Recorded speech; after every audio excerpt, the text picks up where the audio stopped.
परिचय। छात्रों, इस बहुपद को ध्यान से देखें। आप इसके बारे में क्या कुछ कह सकते हैं? यह चर x में घात का बहुपद है। तुम सही कह रहे हो।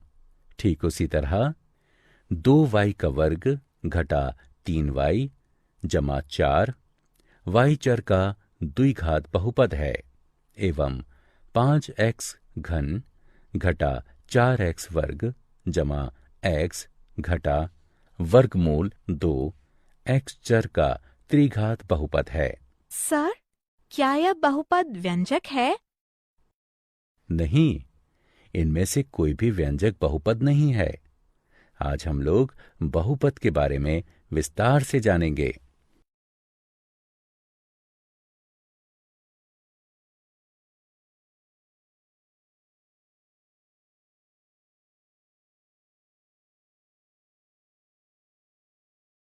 उद्देश्य। इस पाठ के अंत में आप निम्न करने में सक्षम हो जाएंगे। बहुपद के शून्यकों के ज्यामितीय अर्थ की व्याख्या करना, बहुपदों के तीनों प्रकारों के शून्यकों की व्याख्या करना, एक बहुपद के शून्यकों एवं गुणांकों के मध्य संबंध को समझना, बहुपदों के लिए विभाजन एल्गोरिथ्म की व्याख्या करना।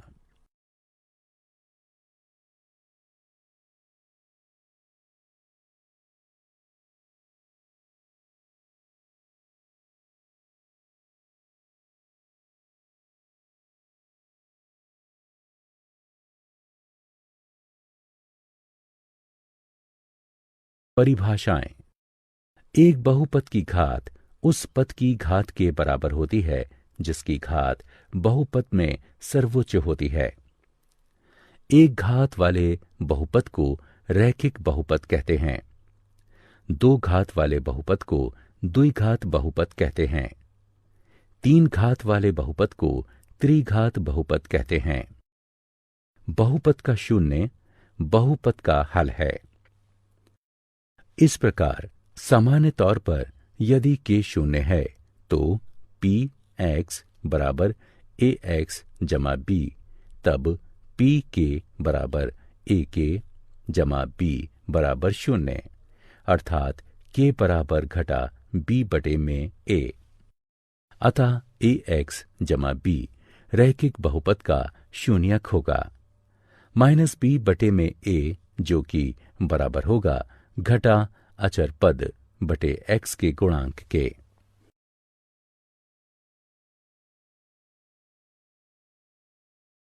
बहुपद के शून्यकों का ज्यामितीय अर्थ। एक रैखिक बहुपद ax जमा b के लिए a जो कि शून्य के बराबर नहीं है, y बराबर ax जमा b का ग्राफ सरल रेखीय है जो वास्तव में एक बिंदु घटा b बटे a पर x अक्ष को प्रतिच्छेदित करता है।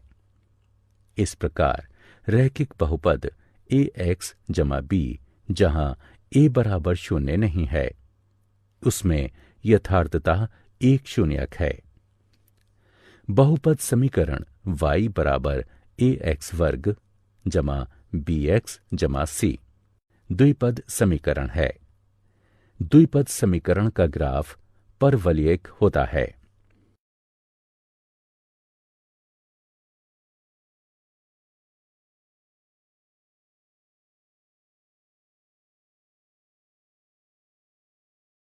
बहुपद के शून्यकों का ज्यामितीय अर्थ।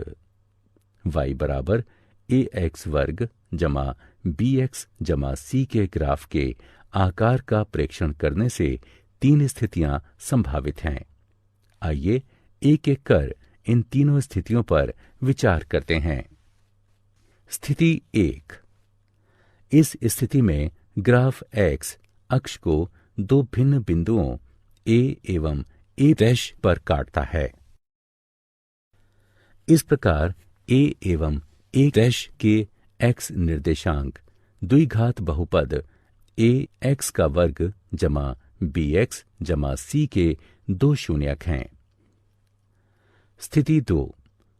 इसमें ग्राफ एक्स अक्ष को वास्तव में एक ही बिंदु पर काटता है, अर्थात दो संपाती बिंदुओं पर। प्रथम स्थिति के दो बिंदु ए एवं ए डैश यहां एक रूप सन्निपतित होकर एक बिंदु ए में परिणत हो जाता है। स्थिति 3, इसमें या तो ग्राफ पूर्ण रूपेण एक्स अक्ष के ऊपर होता है या फिर पूर्ण रूपेण एक्स अक्ष के नीचे। यहां एक्स अक्ष को किसी भी बिंदु पर नहीं काटता। इस स्थिति में द्विघात बहुपद ए एक्स वर्ग जमा बी एक्स जमा सी में कोई शून्य नहीं होता।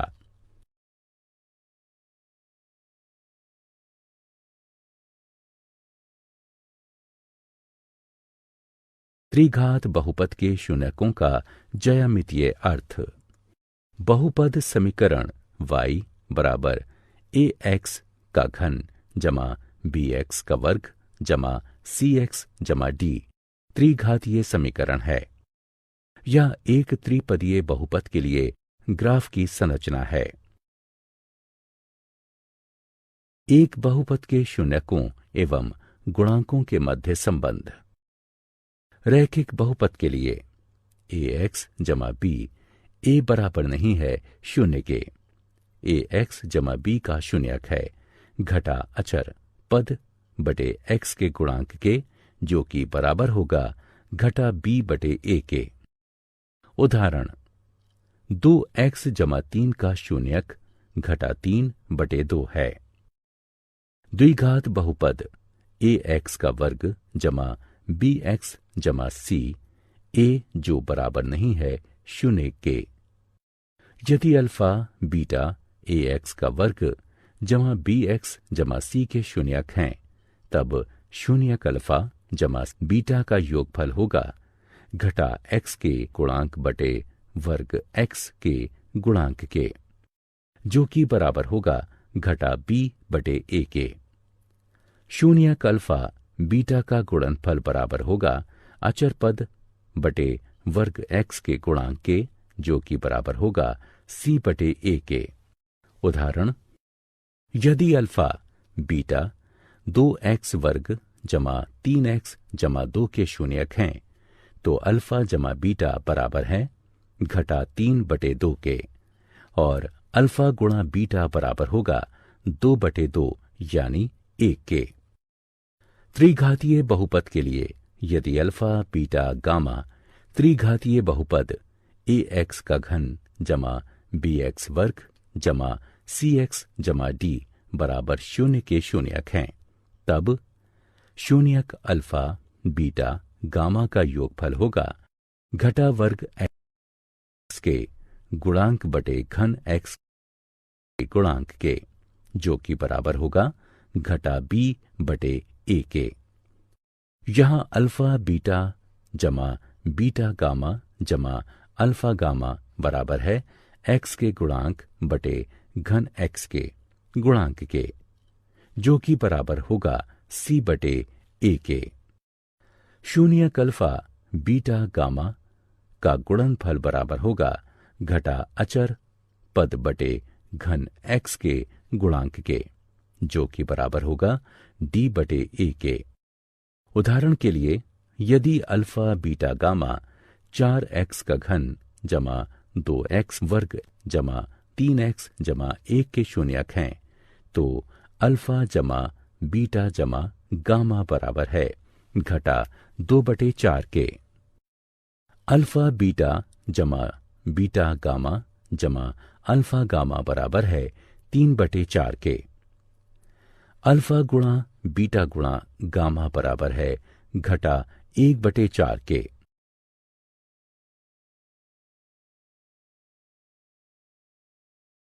बहुपदों के लिए विभाजन एल्गोरिथ्म। यदि पी एक्स एवं जी एक्स दो बहुपद हैं, जबकि जी एक्स बराबर नहीं है शून्य के, तब हम बहुपद क्यू एक्स एवं आर एक्स इस प्रकार ज्ञात कर सकते हैं। पी एक्स बराबर जी एक्स गुणा क्यू एक्स जमा आर एक्स, जहां rx बराबर 0 अर्थात rx की घात छोटी है gx की घात से। आइए 5x घन घटा वर्ग x जमा 6 को x घटा 4 से भाग करते हैं। हल। सबसे पहले समस्या को व्यवस्थित करते हैं। स्मरण रहे कि हमारे लिए यह आवश्यक है कि पदों को घातांकों के घटते क्रम में लिखें तथा यह सुनिश्चित करें कि हमसे कोई त्रुटि नहीं हो। हम कोई भी अनुपस्थित पद शून्य गुणांक के साथ जोड़ते हैं। प्रथम बहुपद का प्रथम पद प्राप्त करने के लिए x घटा 4 के गुणन की आवश्यकता पड़ती है। इस स्थिति में यह 5x वर्ग है। इस प्रकार x घटा 4 को 5x वर्ग से गुणा करते हैं एवं गुणनफल को प्रथम बहुपद में से घटाते हैं। इस प्रकार बने नए बहुपद को शेष कहते हैं। हम इस प्रक्रिया को तब तक जारी रखते हैं जब तक कि शेष की घात भाजक की घात की तुलना में न्यून न हो जाए। इस स्थिति में यह x घटा 4 है। इस प्रकार इस प्रक्रिया को तब तक जारी रखने की आवश्यकता है जब तक कि शेष की घात 1 से कम न हो जाए। किसी बहुपद का घात उस बहुपद में सर्वोच्च घातांक होता है। इसी प्रकार एक स्थिरांक को शून्य घात वाला बहुलक समझा जाता है। इस प्रकार इस कारक में यह आवश्यक है कि प्रक्रिया तब तक निरंतर रहे जब तक कि स्थिरांक प्राप्त न हो जाए। इस उदाहरण के लिए शेष कार्य निम्न है। ठीक है, अब हमें यह प्राप्त हो गया है। आइए अब स्मरण करें कि वास्तविक उत्तर को किस प्रकार लिखें। उत्तर ये है। हम निम्न द्वारा इस उत्तर का सत्यापन कर सकते हैं। भाजक गुणा भागफल जमा शेष बराबर भाज्य। यदि भाजक गुणा भागफल जमा शेष बराबर भाज्य है तो हमारा उत्तर सही है। उदाहरण। प्रश्न। 3x का वर्ग घटा x की घात 3 घटा 3x जमा 5 में x घटा 1 घटा x का वर्ग से भाग दें तथा विभाजन एल्गोरिथ्म का सत्यापन करें। हल। सर्वप्रथम हम भाज्य एवं भाजक दोनों को घात के घटते क्रम में लिखेंगे। इस प्रकार भाज्य बराबर घटा x का मान 3 जमा 3x वर्ग घटा 3x जमा 5 एवं भाजक बराबर घटा x वर्ग जमा x घटा 1। विभाजित करने पर हम पाते हैं भाजक बराबर घटा x वर्ग जमा x घटा 1, भागफल बराबर x घटा 2 एवं शेष बराबर 3। अब इसका सत्यापन करते हैं। देखते हैं कि भाजक गुणा भागफल जमा शेष बराबर भाज्य है या नहीं। इस प्रकार भाजक गुणा भागफल जमा शेष बराबर है भाज्य के, अतः यह सत्यापित हुआ। क्या आप जानते हैं, हमारे पास बहुपद से जुड़े बहुत से उपयोगी तथ्य हैं। बहुपद सभी प्रकार के गणितीय व्यंजकों में सहायक होते हैं क्योंकि इनमें से प्रत्येक केवल गुणा एवं जोड़ की संक्रियाओं में ही लिप्त होते हैं। बहुपद फलन में वास्तविक शून्यकों की संख्या कभी भी बहुपद की घात से अधिक नहीं होती है। प्रत्येक बहुपद पूर्णांक घातांक तथा स्थिरांक के साथ पूर्णांकों में रैखिक अथवा अलघुकरणीय द्विघात के गुणनफल का गुणक हो सकता है।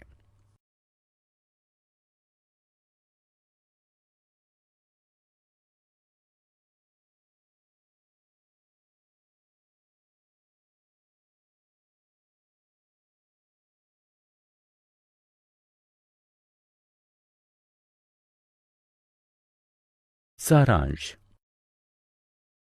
आइए हमने जो कुछ सीखा है उसे संक्षेप में दोहराएं। 1, 2 एवं 3 घातों वाले बहुपदों को क्रमशः रैखिक, द्विघात एवं त्रिघात बहुपद कहा जाता है। एक द्विघात बहुपद ax वर्ग जमा bx जमा c, जहां a, b, c वास्तविक संख्याएं हैं तथा a शून्य के बराबर नहीं है के रूप में होता है। एक बहुपद px के शून्यक उन बिंदुओं के x निर्देशांक होते हैं जहां y बराबर px का ग्राफ x अक्ष को प्रतिच्छेदित करता है। एक द्विघात बहुपद के अधिकतम 2 एवं त्रिघात बहुपद के अधिकतम 3 शून्यक हो सकते हैं। यदि द्विघात बहुपद ax वर्ग जमा bx जमा c के शून्यक अल्फा एवं बीटा हैं, तो अल्फा जमा बीटा बराबर है घटा b बटे a के। अल्फा बीटा बराबर है c बटे a के। यदि त्रिघात बहुपद ax की घात 3 जमा bx वर्ग जमा cx जमा d बराबर शून्य के, शून्यक अल्फा बीटा a गामा है, तो अल्फा जमा बीटा गामा बराबर है घटा b बटे a के। अल्फा बीटा जमा बीटा गामा जमा गामा अल्फा बराबर है c बटे a के। अल्फा बीटा गामा बराबर है d बटे a के। विभाजन एल्गोरिथ्म के अनुसार दिए गए बहुपद px एवं शून्येतर बहुपद gx के लिए दो ऐसे बहुपदों qx तथा gx का अस्तित्व है कि px बराबर gx qx जमा rx, जहां rx बराबर शून्य है अथवा घात rx छोटा है घात gx के।